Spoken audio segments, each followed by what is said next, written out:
Okay, I think we're ready to start.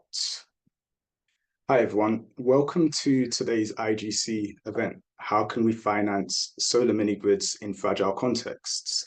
I'm Joe Vassasari, the Managing Director of ARC Group International, a company that works to support impactful businesses along the Sustainable Development Goals, especially SDG 7, to access grant funding and then utilize it to de-risk and leverage private investment.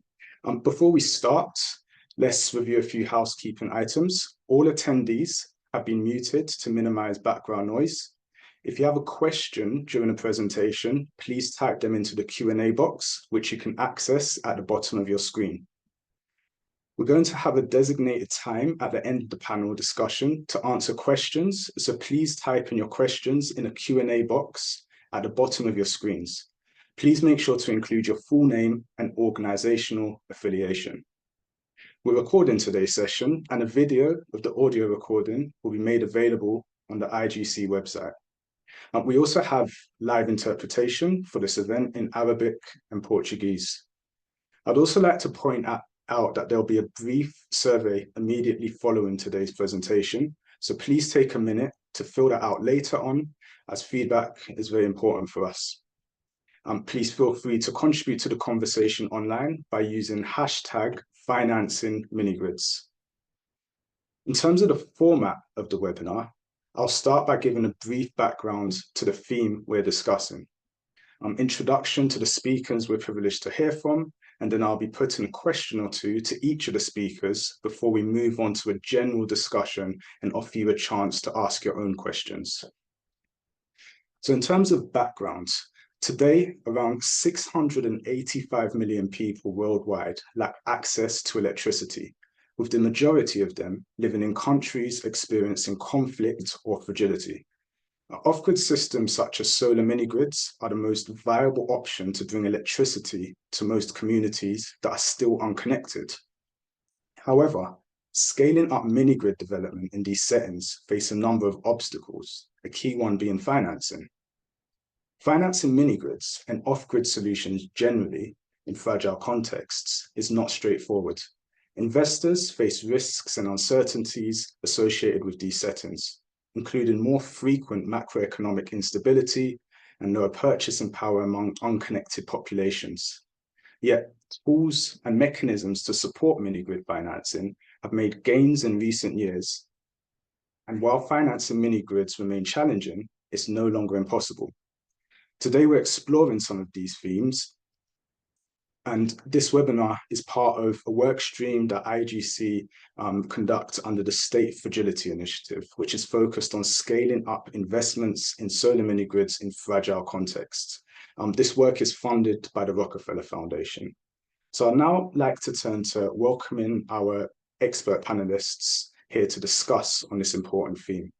I'll give a brief overview about who each of the panelists are and then move on to the discussion. Welcome to Andrew Herskowitz, who is the Executive Director of ODI North America.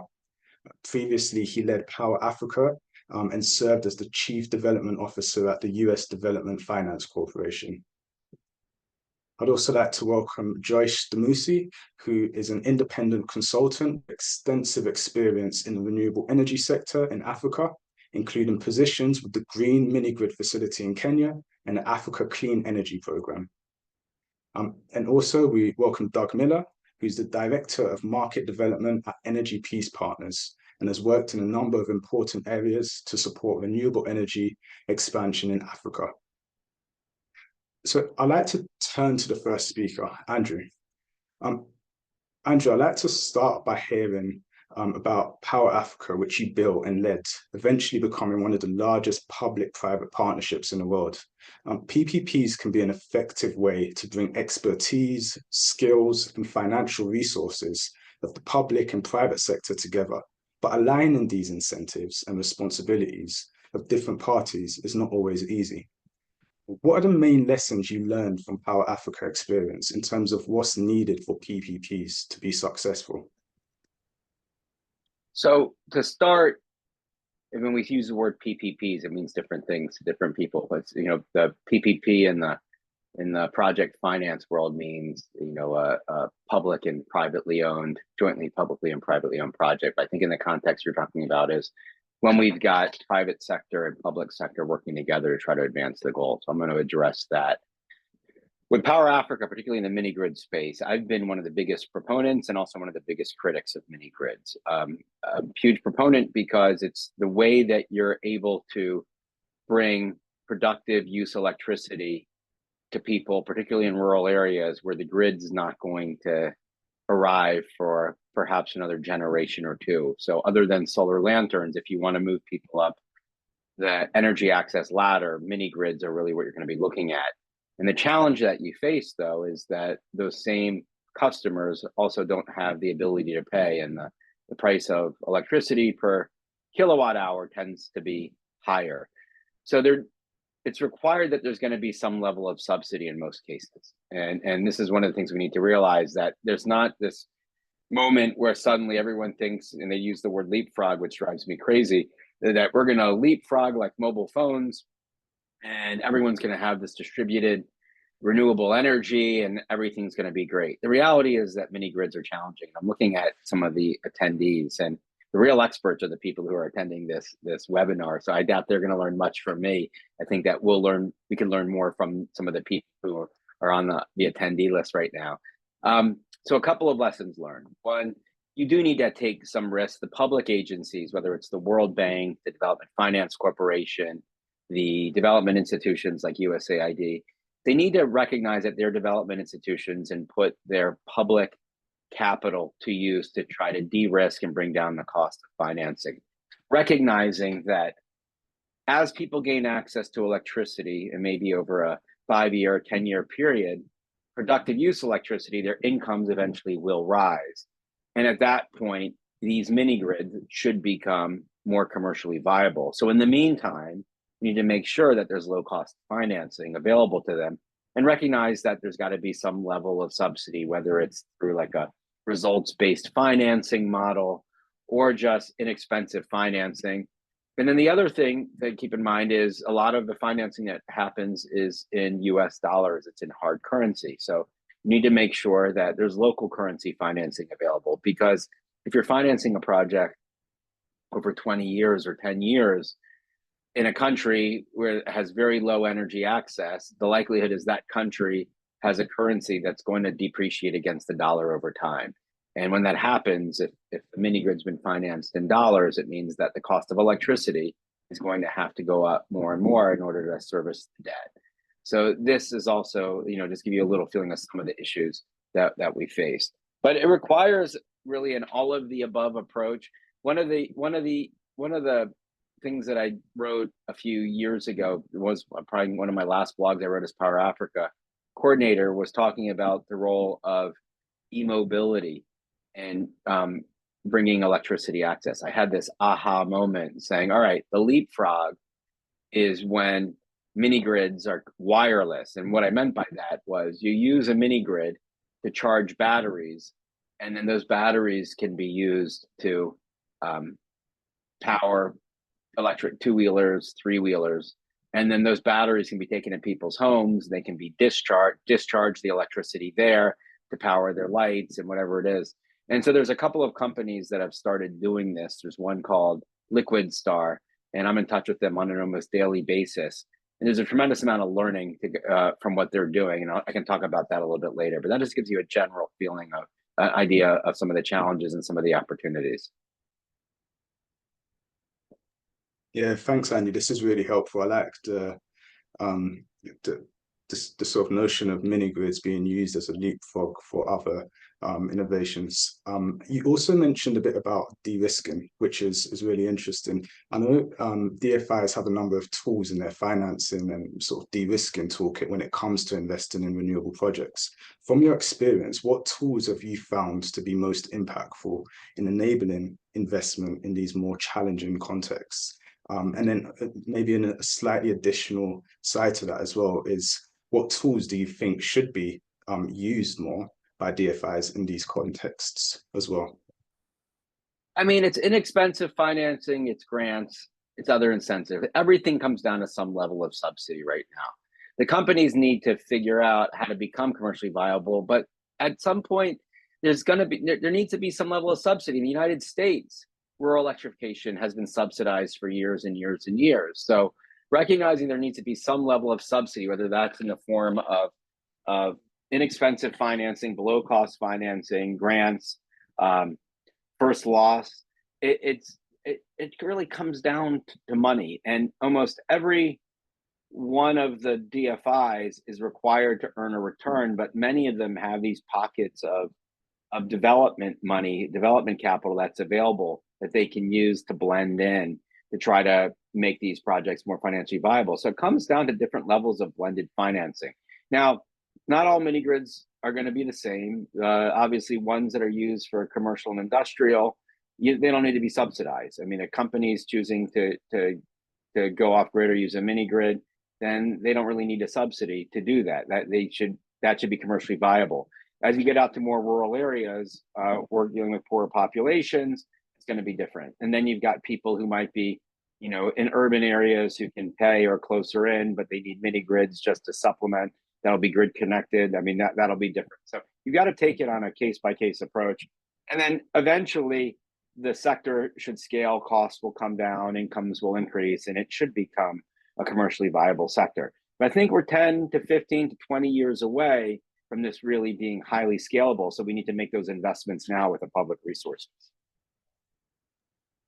Yeah, thanks, Andy. Really, really helpful points. And I mean, I'm getting what you're saying about the long game and the need for subsidies and different financing to interact together, but also for that to be a contextual relevance.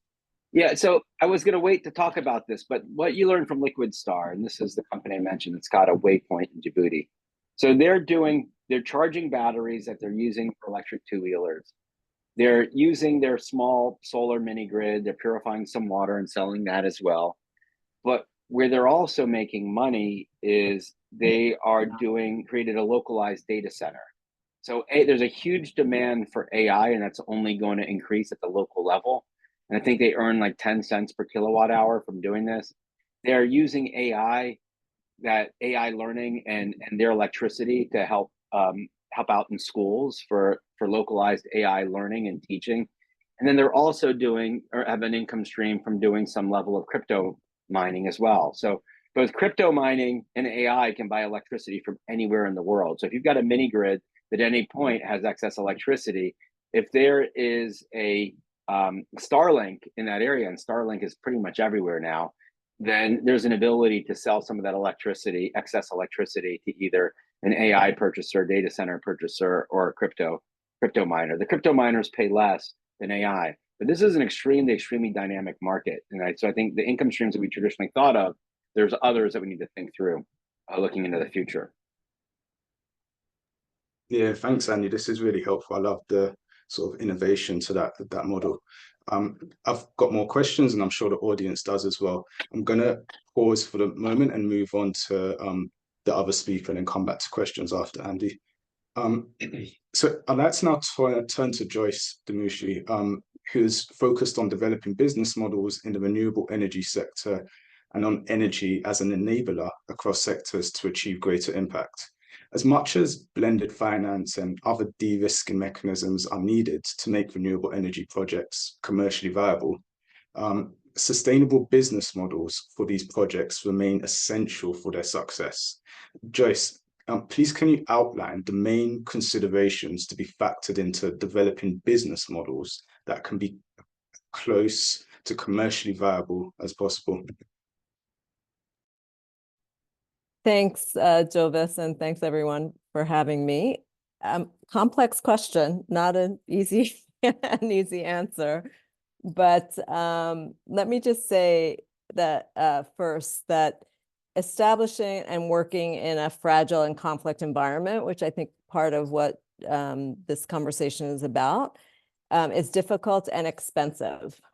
So leave alone that what Andrew was saying about needing subsidies, it's a very difficult environment. So I'm looking at this answer from that perspective, that it's not normal. The risks are much greater, and ensuring viability is difficult, just in a normal situation. So, but that said, there's a few things that I would consider upfront. I'm not going to go into the basic business principles, right?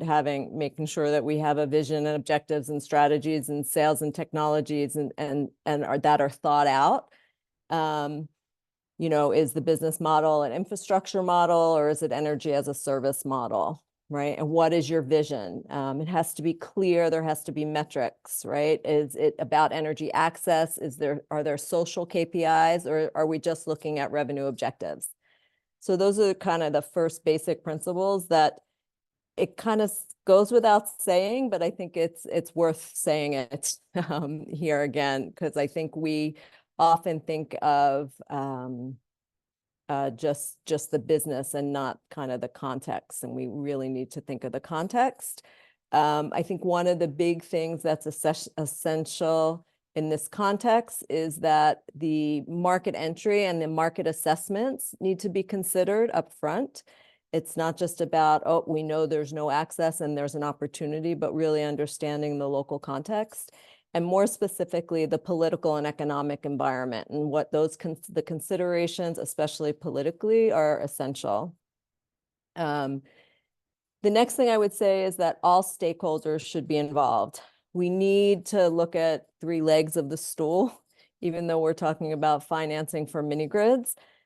We need to look at, when we're putting together a business plan, what's the regulatory environment? What's development funding look like? Which we know, not just from the private sector perspective, and what are the partnerships, and think about those partnerships from the beginning, and not just kind of as an afterthought. I have this technology, I know it's going to work, and this model is going to work. Another thing in that regard, from a political standpoint, is understanding the government's perspective and acting as a long-term partner. So considering the political risks, and then as a private company having a plan to adapt to those risks. That risk mitigation strategy is really important. I've worked on the private sector side, I've worked on the development side, and often we see risk mitigation plans for programs and projects, but I think businesses are just trying to come up to speed. There's a lot going on, and that mitigation strategy seems like we'll worry about that later. So really putting that mitigation strategy up front, including currency fluctuations. Andrew mentioned that as a big risk previously. And then just a couple other things. Long-term outlook is really important.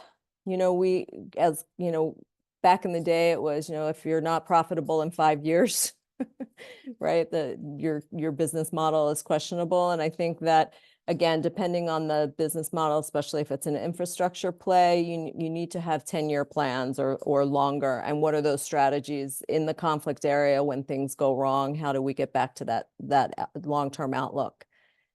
And then the last 2 things I would say from the perspective of the private sector is, to be viable, you have to diversify. You can't just be in one place. You have to be in multiple countries. Maybe you're looking at different kinds of loads for your mini grids. You're looking at social services like schools and hospitals, as well as industrial centers, or not necessarily C&I, but using energy as an enabler in industrial areas. And then finally, I know the startups that I worked at always had an exit strategy, even though it was day one. They knew kind of where they were going. So understanding what that exit strategy is for the business, I think, is really important, although that might change, but really understanding that up front helps them. Helps. And then just 2 really quick things, Jovis, that I wanted to point out, even though this isn't from the perspective of viability for the company, but the governments, we're starting to see many governments, including clean energy infrastructure and access into their long-term visions. And I think that from a national perspective, these strategies need to turn into action plans that are funded and implemented.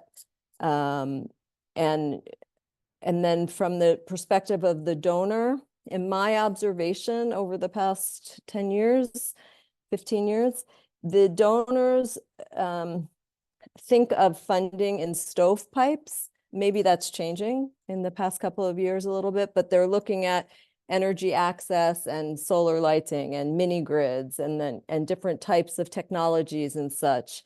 And I think that donors should look at funding across technologies, right, across social impact and business models, you know, and upfront, you know, kind of like the village model. I think some companies are starting to do. It's how does energy enable development? I'll leave it at that. Thanks, Joyce. It's really helpful, and I'm sure the audience took a lot of value from that. You spoke a bit about the need for it to be contextually relevant, for similar to what Andy mentioned, be able to manage and mitigate risks, but also there's a long game to this, and then also sort of having strategies that are actionable and able to be implemented as well. I've got one more question for you, Joyce.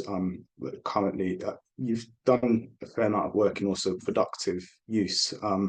And I know the sort of planning and financing for mini grids are often quite separate from planning and financing and driving adoption of productive use of energy appliances. How can these planning and financing efforts be more integrated, and what outcomes would better integration actually achieve?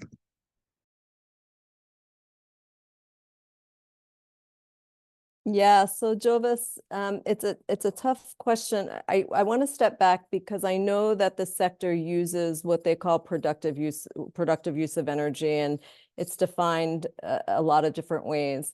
I like a couple of years ago, I started to try and use as best that I can energy as an enabler, because there's two different objectives, so to speak. When productive use of energy, especially in mini grids, what we need is a load. We have to increase demand. So what we did is we came in and we said, okay, let's start selling or talking about productive use of energy for all good reasons, because right, it helps livelihoods improve, it helps the community improve. Yet, in my opinion, we need to tease those out. So we need to look at the business of energy as a utility, energy as a service. Yeah. And we have to be honest and say that the reason that we're pushing this productive use of energy, as we call it, is because we want to increase the demand. There's nothing wrong with that. We should do that. Andrew gave an example of, I think it was an internet kiosk or some kind of a kiosk at the company that he talked about. There's others, all productive use of energy businesses tied to these mini grids. And the reason is they want to increase demand. They want to get that utilization up so that it's more cost effective from a business perspective on mini grids. And that's not wrong, but I think that we should also consider those, maybe they're different. In my experience, we are pushing and saying, build it and they will come. And we're not looking at it like we would from a viable business model going, what does the community need? How can we improve their livelihoods, or, how can we generate revenue on water purification business versus just looking at that water purification business as a way of utilizing the mini grid. I'll leave it at that. Thanks, Joyce. Really insightful. I'm going to turn to Doug Miller, who is the Director of Market Development at Energy Peace Partners. He has experience in clean energy markets, traceability, business model innovation, behavioral design, and open source tech development. EPP created the Peace Renewable Energy Credit, the PRECs, which is a financing mechanism especially developed to unlock investment for renewable energy projects in some of the most vulnerable communities. For example, PRECs have been used by developers to help finance solar mini grids in Eastern DRC, securing funding from Google and Microsoft. Doug, Can you outline briefly how PREC works and what conditions you look for when considering financing a project? Absolutely. And what I'll do first is just introduce Energy Peace Partners more widely to provide that context. So Energy Peace Partners is a nonprofit organization, and essentially our mission is to use renewable energy as a building block for peace. In other words, our theory of change is that if you expand renewable energy access, particularly in fragile countries, that's our focus area, that can help address several challenges at once, everything from social issues, economic issues, geopolitical issues, and so forth. And we have several programs looking at this in a holistic sense. So at our core, what we do is develop climate finance innovations. And so this is what the Peace Rec is all about. And I'll spend some more time in a minute explaining in depth how that works. But just very briefly, to complement that work, what we also do is we have an area of research called our Peace Impacts Research. And this is one where we look at the impact of renewable energy in local communities in fragile countries, primarily sub-Saharan Africa, before and after a renewable mini grid plus a social impact project goes in. So we collect quantitative and qualitative data assessing that impact. In addition, in part because of our legacy and our history, we have an initiative called our Powering Peace Initiative with the Stimson Center. And that's focused on essentially helping the United Nations and its peacekeeping missions, refugee camps, et cetera, to move away from fossil fuels on site and adopt renewables to essentially promote the idea of the make the blue go green. And so just for that, I thought it would be helpful to first share that context. But now I'll spend some time diving into the Peace Rec and why it's impactful, how it fits into the conversation today. So the Peace Renewable Energy Credit is a market instrument that companies buy to achieve their various sustainability and social impact goals. And that revenue provides catalytic funding for new mini grids plus social impact projects. So what do I mean when I say that? So essentially, as you may know, various companies around the globe have sustainability goals. They want to reduce their emissions, both from their own facilities, as well as there's a increasing amount of attention on reducing emissions from suppliers and customer product use. So this idea of not just what are called scope 2, but also scope 3 emissions. And so essentially, that's an example of one source of motivation for why companies are at all interested in supporting mini grids in fragile countries where we work. And they represent the buyers or the customers of Peace Recs. They purchase Peace Recs because they need these to show progress toward their goals. And I'll explain more about that later, maybe as part of the discussion too. On the other side, so that if that's kind of the demand, the companies, on the supply side, and this is essentially where we at EPP collaborate with local mini grid developers. So typically developers who are based in the DRC, based in Somalia, Chad, Nigeria, et cetera. They understand the local lay of the land. They have a personal interest in making their communities they work in as successful as possible. And so developers propose a project in a particular community. They go through a robust application process, which Energy Peace Partners manages, EPP manages. And then if they meet all the requirements, some of them being, for example, the project is in a fragile country, it's a mini grid, that there is a social impact project linked to the mini grid, such as public street lighting, such as a project to electrify a school or hospital, such as an agricultural productive use hub for farmers to do their milling, charge up their farming equipment, et cetera. It provides that common good element. If it goes through this process, it meets those requirements, then the project can essentially have the option to sell Peace Recs. Of course, then we need to help them, or they need to find a buyer for the Peace Recs. Then, once we find a buyer, that buyer essentially can either pre-commit to buy Peace Recs from that project, where Peace Recs sell at a premium in the global clean energy market. They sell at roughly $45 per megawatt hour. And with a commitment from a company such as these first projects in advance, that helps make the project bankable, because the company may say, I will buy Peace Recs where there's one Peace Rec per each megawatt hour that the project generates once it's live. When that company commits to buy, say, all of the Peace Recs from a project in advance for 1, 2, 3 years, that can help make that project bankable because there is that commitment of that additional revenue on top of the electricity sale. And so this is one way to help draw in more private finance through corporate sustainability. And then once the deal comes through, essentially what happens is the mini grid gets banked and this linked social impact project gets banked. They then build the project. And then to address some related risks, and just this is the way the clean energy market works for those who aren't familiar, piece recs aren't issued. They're not available to sell until the product is operational and generating electricity, because it's, as I said earlier, each piece rec is distributed to the mini grid developer based on each megawatt hour that's confirmed that it generates. And so if a product generates 100 megawatt hours, they get 100 piece recs to sell.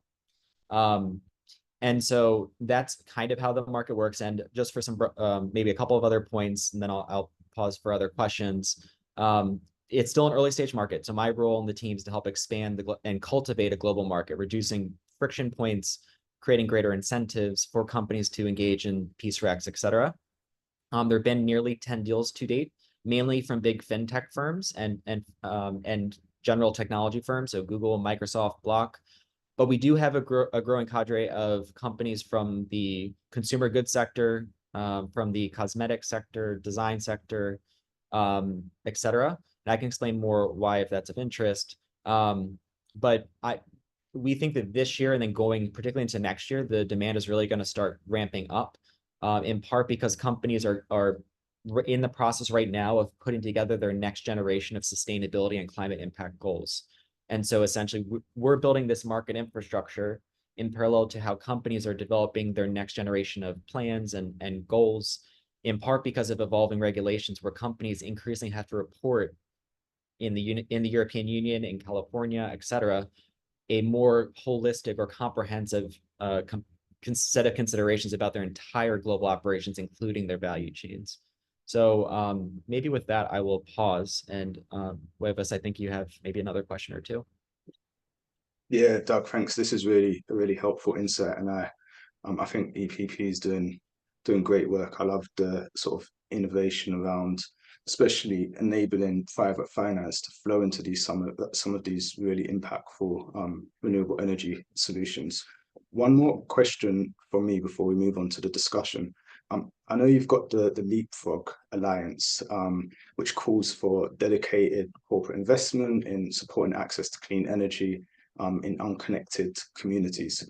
Can you tell us a little bit more about the Leapfrog Alliance and how you believe it would increase investment in renewable energy projects, particularly in contexts affected by conflict and fragility? Absolutely. And Andrew, just to nod to your comment earlier, the way we think about the leapfrog in this case is leaping over the fossil energy system to avoid that lock-in. Because I think just in general, too, just to acknowledge that point before I talk about the Leapfrog Alliance, we know that it's important to have a full grid. It provides that benefit for the entire wider set of communities and that resilience. At the same time, we know that the way that the grid's developed in many places across North America and Europe was kind of ground up too. So I think our work is to build that ground up mini grid as the national scale systems work to try to, and ultimately try to connect those two. But just now back to the Leapfrog Alliance, I'll start maybe with an example to explain why we launched this initiative. So yesterday, I talked with a very well-known corporation that is very keen to procure PRECs. There are a couple of countries where that company wants to buy piece recs, but they can't because the way that carbon accounting rules and clean energy frameworks work today, companies are typically encouraged to buy renewable energy in the physical countries where they have operations. So if a company has an office in Nigeria, they should only buy renewable energy from Nigeria. Or if they have an office in New York, they should buy renewable energy at least just in the US. And that makes sense logically, right? If you're trying to decarbonize your electricity use, it makes sense that you should be buying renewable energy in that context. Some of the challenges with this, though, is that in certain cases, there aren't options in the country where you're trying to buy clean energy. And so what happens in many cases is that in the case of the company I'm thinking of,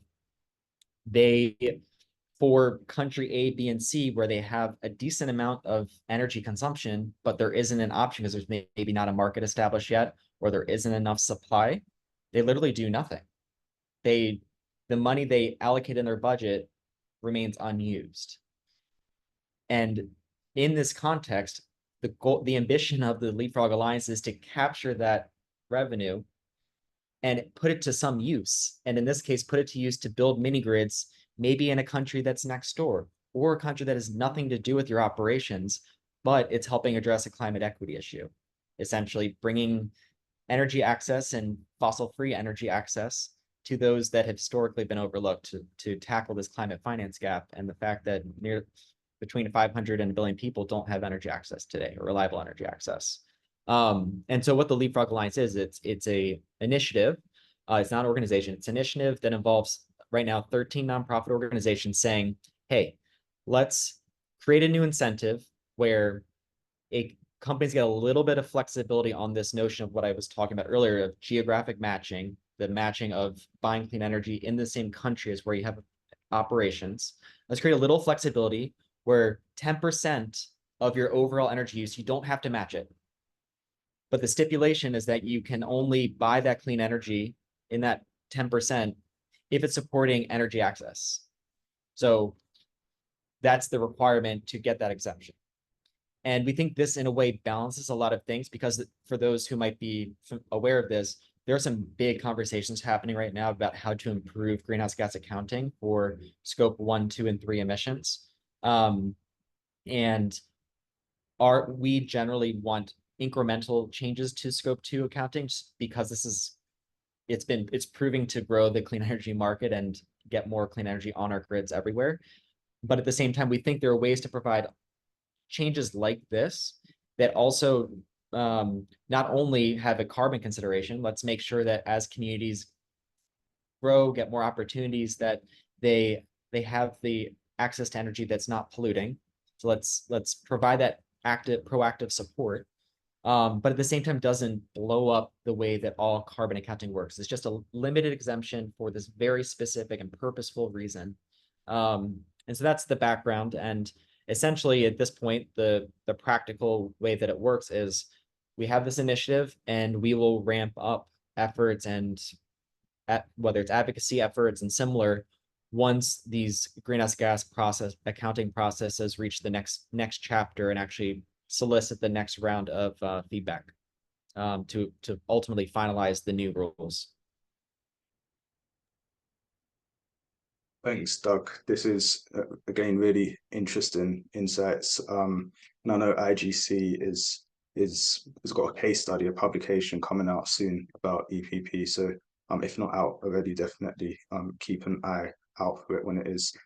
I'm going to turn to the discussion section now. So I've got 2 questions that I'm going to put to the panel, and then after the discussion, we'll move to the Q&A. So first question, let's talk a little bit about sort of government and the role of government. But from your experiences, what are the most important contributions from government to effectively support increased investment in renewable energy projects in their countries? Maybe I'll open, Andrew, I see you've unmuted. Are you happy to go first?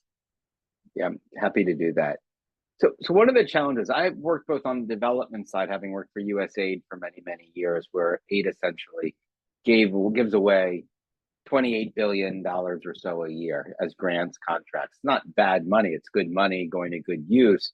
But aid doesn't think twice, USAID doesn't think twice about using that money to advance development.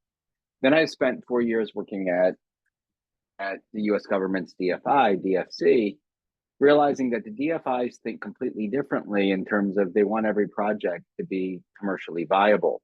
So you've got this huge space between the aid agencies giving money away and then the financing agencies needing to make a profit, needing to make break even and then maybe a few percentage points. You have this huge space in between where you say there might be a project that can earn back 80 cents on the dollar, and that's still a good use. It's a more efficient use of government resources to get back 80 cents on the dollar than, and so you only lose 20 cents on the dollar as grant. but it's kind of helping you get to the point, like training wheels towards commercial viability. But the DFIs don't think this way. Now, DFC in the US, when it was created, it's different than every other DFI in the world, where it's not actually required to earn a financial return. As I always remind people, is that a development finance agency, including the World Bank, are designed to do development. Everyone cares about what their development output's going to be, not how much money they make. They always like brag about how much money they've made, the IFC. That's not development. That's just, successful development should be that they disperse as little money as possible, because ultimately the private sector should be the one doing this. So what they really are, they're supposed to be this crutch to help bridge market imperfections, which means using development dollars to do that. And what does that mean? It means inexpensive financing. It means sometimes below market financing. At DFC, we ran a request for applications for distributed renewable energy projects. And I got tremendous pushback against about doing that, because I thought this was important. I said we should be judging our success about whether we can be market creators and help this market get a lift that it needs. And everyone said, we're not going to hear it from anybody. We already know it's out there.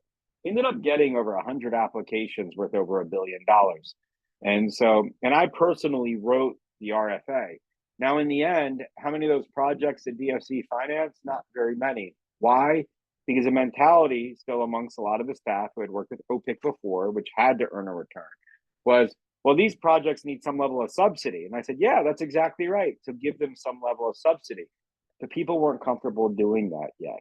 And so my hope is, and I think that people are starting to realize this, is it's okay to do that. It's okay to use these development dollars, these programmatic dollars, to help bring down the cost of financing. And that's the most important thing that these public institutions can do. They have to realize that they are public institutions with the goal of development. DFC is a development institution that happens to use financing as a tool, in the same way that USAID is a development institution that uses grants and contracts as a tool. As soon as the DFIs and the MDBs embrace the idea that their goal is the output of development, and that it's okay to not earn back 100 cents on the dollar, and that their shareholders understand this, and they stop asking them how much money did they make this year, we're going to see a transformation in terms of development across not just this sector, but across all sectors. Thanks, Andy. I think there's a lot of really valuable points that you've raised there. I'm going to pause and see if Joyce or Doug, if you have any points that you would like to add to that.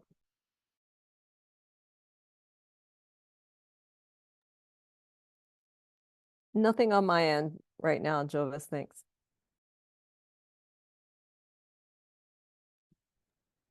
Doug, anything from yourself?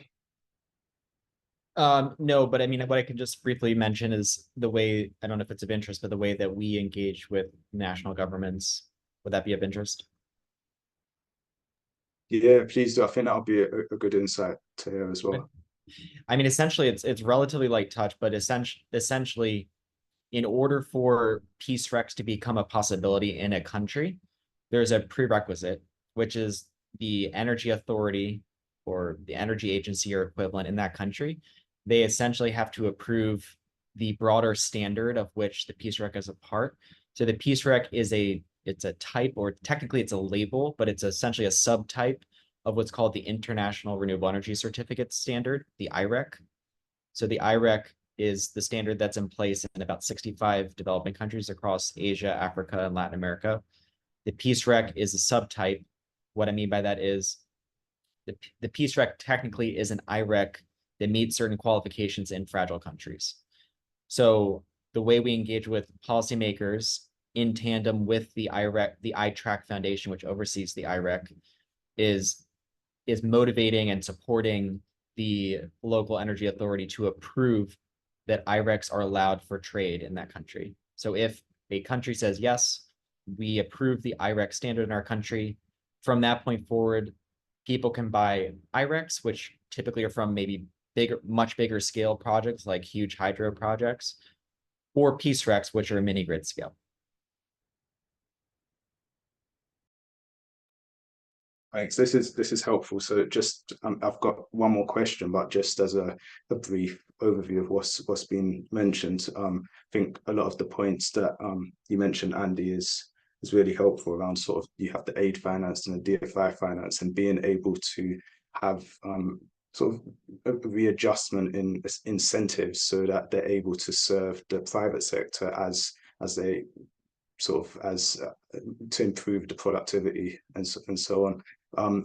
And then also from the government side, the PREX sort of being one solution to do that, especially in sort of fragile markets. This, I think, leads well to my next question, which is specifically around fragile contexts. Even just looking through those two lenses that's been mentioned, where do you see that sort of finance and solar mini grids in these more conflict and fragility specific settings? That key sort of takeaway point that you would say needs to change and able to allow for more financing in these settings in particular? And again, I'll sort of open it up to whichever panelists would like to unmute and speak first.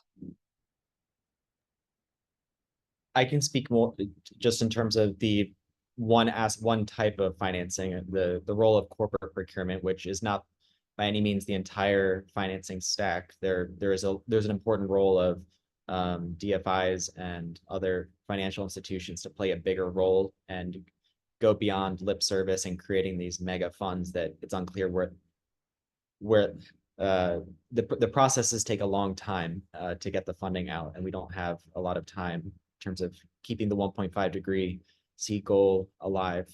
But essentially on our end, I think the one big barrier we're tackling is the one I was alluding to earlier. It's a very tangible one, but essentially we need to find a way where companies, and this maybe sounds a bit simplistic, but we need to find a way for clean energy purchases in fragile states to count. Right now, as I mentioned before, many companies will not provide this catalytic funding because it doesn't fit the box on the form they have to fill out every year on their carbon accounting. And so part of our work is to either create a new box or create some flexibility in terms of what numbers go into that box so that a company says, actually, yeah, I'll support that project because then it fits right here. And we have, for example, tried to address this through the Leapfrog Alliance. We've also developed guidance as to how the Peace Rec can fit not only into carbon accounting, but also social impact accounting, with detailed guidance telling folks here's template language for what you can insert in subsection 1, 2, 3 ABC of this form or similar in a different form. So we're trying to address those points of friction, but that's just a very practical challenge that we're working to address. Right now we're tackling it by engaging with these standards are typically overseen by NGOs or nonprofits. I think at a certain point we may have to go a level up, and maybe, we're actually looking at engaging with more policymakers and regulators in tandem, because essentially if a regulator said that you can count this, then that oversteps or overrides the voluntary standards that these NGOs create. So I think there's also a role of policymakers to say, yes, companies can count this in their disclosures, meaning when I say this, that they can count at least some portion of their clean energy purchases if it addresses these energy access and equity issues.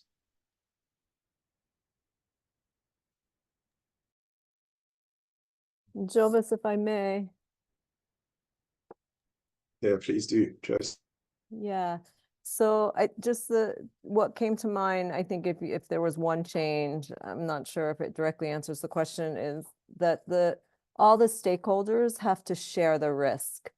So like with subsidy programs, what I've seen is, we've gone to governments and we've said, they'll share, they need to subsidize grid extension or whatever it might be. And they're like, well, where do I get the money? I don't have the money. Banks don't want to take on the risk, right? The private investors don't want to take on the risks. The governments don't have the money to take on the risk. The DFIs and the donors want to, the banks want guarantees and so on and so forth. So I think, to really get everyone around the table and look at sharing the financial risk, will, I think, kind of help speed up this development in conflict and fragile states. And then if I could just say to also Jovis, it came to mind, I kind of reread or re-looked at your question, thought of your question about, what are the contributions from the governments? And I think, to effectively support increased investment.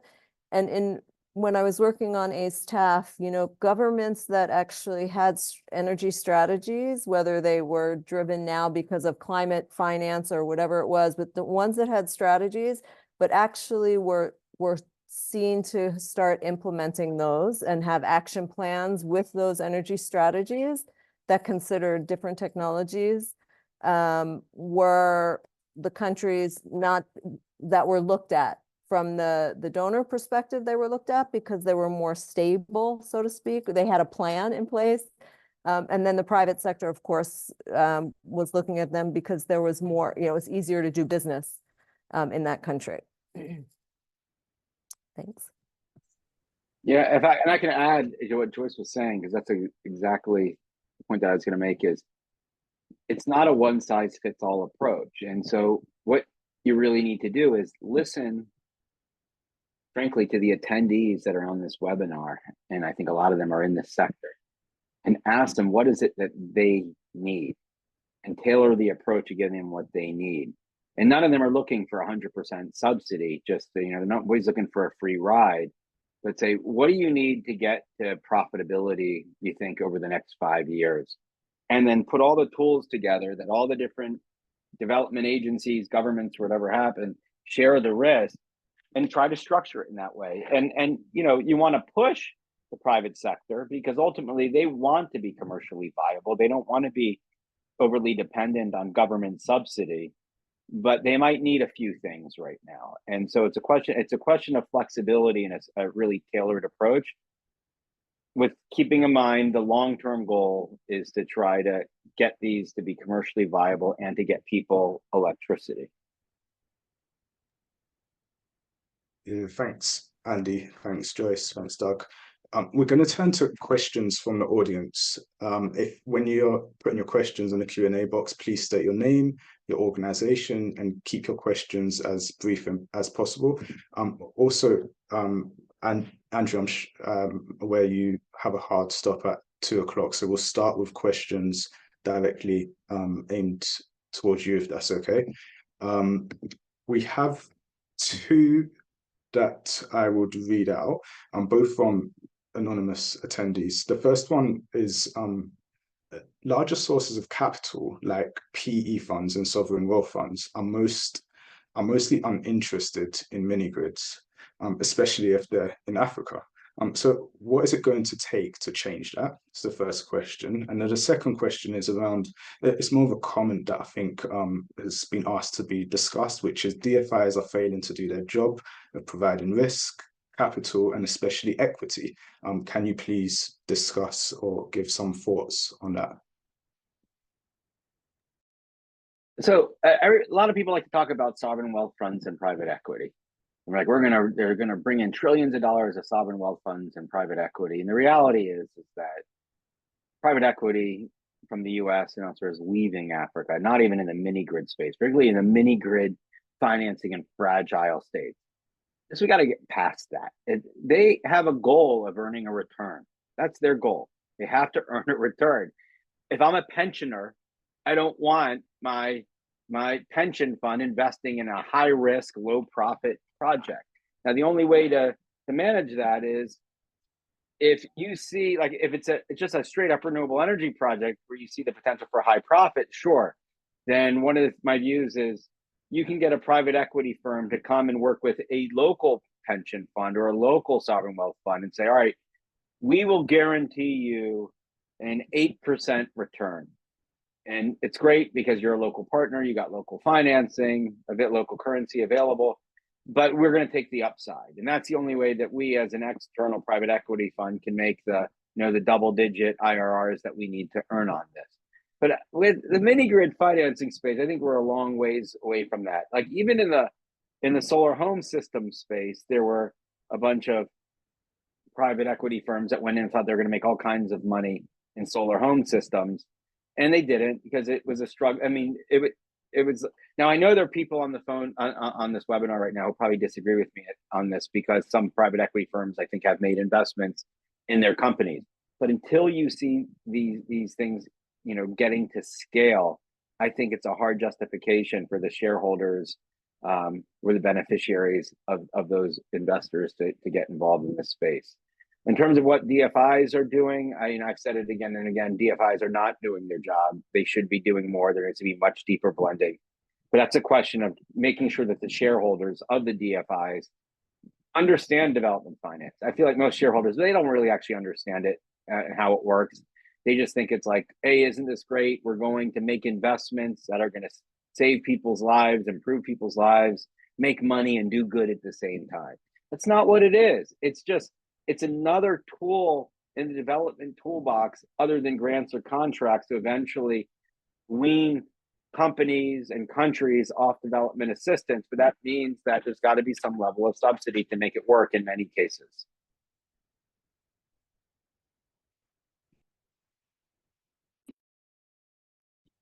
So yeah, this is really helpful, Andrew. I think there's a lot of value that could be taken from.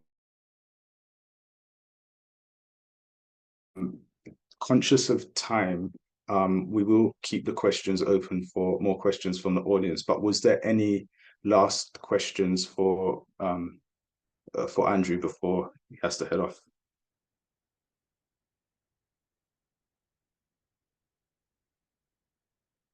Okay, Andrew, are you happy to give sort of a just I don't know, just before heading off, if you can sort of summarize one action that you think the audience can take away and think about and use as a key discussion point? I know you put a lot of gems in there already, but if you was to summarize into one that we could take away, what would that be?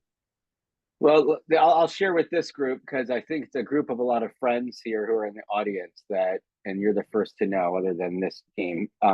As of yesterday, I accepted a job working with Rockefeller Foundation to help coordinate the work of the World Bank, the African Development Bank, SE for All, the Global Energy Alliance, and others to try to achieve this 300 million person improved energy access goal, which is going to have a major focus on mini grid scaling. So I'm going to be up to my ears on this, and I want to hear from all of you because I've been out of the game for a few years. And so, I mean, I know what a lot of the challenges are, and I also know there's a lot of opportunities, but we want to achieve this goal. And so anything that, you know, feel free to reach out to me on LinkedIn or otherwise if you got thoughts and ideas about this.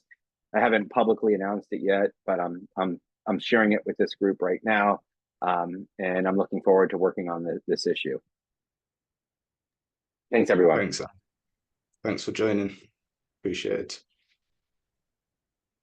So there's one or two more questions that I will read out, and Doug, Joyce, if you have any insights on this will be helpful. We've got a question from Christine from Cube Energy. So it says, financing and technology are not a problem, but the issue is developing projects in fragile settings. It takes 3 times longer and are more expensive. Supporting developers and sharing the development risks are key. Any ideas or solutions? It seems that emphasis is not on a fragile, conflict-affected country. So if maybe Doug, Joyce, both of you have worked in these settings, can you give a little bit of thought and insight through a more fragile, conflict-affected setting perspective, please? Maybe just chime in first because I know, Kristen, it's good to see you here virtually. Just given that the work that Cube Energy has done with EPP. I guess the way I'd answer it, and too bad this can't just be an open discussion at this point to learn a bit more, but just based on the actual question, I guess on one point, the way that we are trying to address this issue is to make the financing less expensive, because essentially our understanding is that part of the risk, of course, is the time frame and then the perception, and then because of all that, then the interest rates that companies have to pay to get the money to build the projects, that by having one new source of funding through this piece rec come in to provide that additional revenue, that is at least one part of the solution. Maybe it doesn't solve the entire thing, but it's one way to chip away at this. And then relatedly, at least on our end and for our part, what we're trying to do is by promoting this tangible solution that major companies and major brands who then will promote what they do all around the piece rec, that also we think is helping already and will help even more as more companies engage in this market to increase attention on fragile states. Because I think, as we unfortunately know, the countries where we work are too often overlooked. They're not top of mind for most people. And so part of our goal is, if we can get more eyes on piece recs, that's in a way a vehicle to get more eyes on the context and communities where we work. I don't know if that fully satisfies the question, but it's just a couple of initial thoughts for today, but would of course be happy to have a separate call. So just feel free to email me, and I'll put my email in the general chat. Thanks, Doug. Joyce, any thoughts on this? I don't know if it kind of addresses the question directly, but I would just say that I would reiterate, it's the hardest, it's the most expensive, and it's the most needed place that we really need to go. And I think patience is just, that's just what came to mind. We just have to be patient. It's not just about the funding, obviously it is. But we worked in Somalia and then other countries that were less fragile. And we pulled out of Somalia because it was more risky, right? But we would have had greater impact if we stayed there. And we pulled out just because the funding, we had to make other decisions. It was a difficult decision to make, but we were making progress. So it's just, I think, be patient would be my advice. Yeah, thanks, Joyce. Thanks, Doug. And I know IGC, under the State Fragility Initiative, is putting together a few publications that would help to sort of guide and have toolkits that others can take away and run with and apply in each context. Because as mentioned before, a lot of this is very contextual as well. So keep an eye on the IGC website and stay connected with them, and I'm sure you'll see them come out. So there's one more question here that I see in the chat that I'll read out. It's from, I think this is a good sort of avenue from the last one. It's from Richard Morrison, who is at the IOM and previously Power Africa. He says, I'm interested in how we can really grow grant funding or really concessional finance. Is it a mistake to call it aid, or is it more about partnerships? Maybe. If developing countries don't support emerging countries, the problem will literally be on the doorstep. So this is around sort of the concessional funding side of things. Any views on sort of grants and those sort of pure concessional funding? Joyce, feel free to unmute and give any comments you have. Yeah, I would just say, I don't know what the context is or the person who asked the question, but I know that, when I started out in the solar home space in Africa 15 years ago now, subsidy was a really bad word for the private sector. And as Andrew, before he left, said a couple of times, especially mini grids, we need to subsidize them. We need to kind of to get them jump started. It's a requirement, especially in these fragile states. So I think that, that along with having a plan, a risk mitigation strategy and an exit strategy, I think is kind of just something to consider. Yeah. Something I can add, it doesn't fully answer the broader question, but just as an example of trying to provide more ways to provide different types of financing that are, in the case of piece recs, no real cost other than going through an application process. is that I realized I didn't mention this earlier, but we are in the process of launching a new to help scale up the global piece rec market, streamline deals, reduce transaction times and so forth, and get the funding out faster. We're launching what's called the Piece Rec Aggregation Facility, the PAF. And the PAF, essentially, you can think of it kind of like a fund, but it's an organization or entity that will essentially aggregate piece recs from diverse projects and become more or less the single touch point for most piece rec deals between the buyer and the seller or the developer. So in other words, right now, as I explained earlier, the process is one that's more project by project. A company agrees to support one specific project, they or their third-party advisor or consultant directly transacts with the developer. With the PAF, the developers can pool their different piece recs or projects and the associated piece recs they receive to the PAF, and then buyers can buy from the PAF directly. And if nothing else, this helps reduce the due diligence process that buyers have to go through to because of the types of countries where we work. And so it can help us reduce the time, pain points administratively, et cetera, with supporting projects and getting this type of financing in.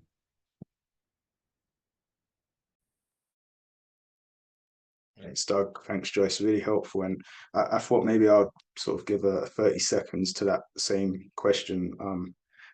ARC supports access to grant finance. I'm slightly biased around my views on the role grants plays as a concessional funding tool to progress, especially from sort of the private sector solutions. And I would sort of, again, from a sort of slightly biased where I work perspective, I would definitely say grants plays a role in blended finance.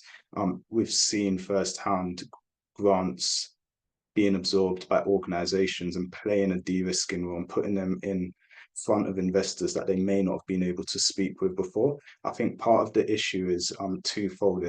They're extremely competitive. So actually a lot of really good, credible private sector renewable energy solutions get missed. And there's a need to sort of shift the framework to be able to better assess who is receiving grants and absorbing them, etc. And then also there's also a lot of stigma around it as well. So a slight reshift in the role of grants needs to be clear across the sector. So I'll pause there on questions. I don't think there's any more questions in the Q&A, so I think we can move to closure now. I just wanted to say a huge thank you to our speakers and thank you to the audience for attending.